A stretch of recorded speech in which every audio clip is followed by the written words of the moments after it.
என்னங்க இப்படிலாம் சொல்றீங்க? பிச்சை எடுத்து ஃபாலோவர்ஸ் போட்டிருக்கோன்றீங்க.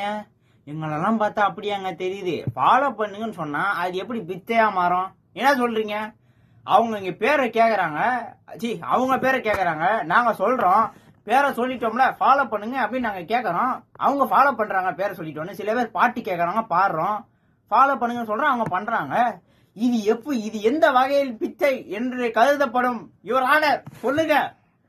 பிச்சை என்பதால் அது பேரு பிச்சை. நம்மளால ஒண்ணுமே உடைக்க முடியாது. ஆனா யாராவது காசு கொடுங்க எனக்கு பசிக்குது அப்படின்னு கேட்டா அது பேரு பிச்சை.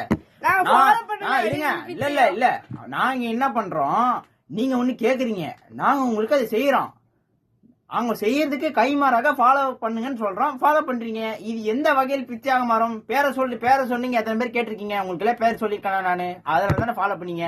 இந்த அக்கா எப்படிலாம் போறாங்க பாருங்க. இந்த மாதிரி போடக்கூடாதுங்க. Let's be friends.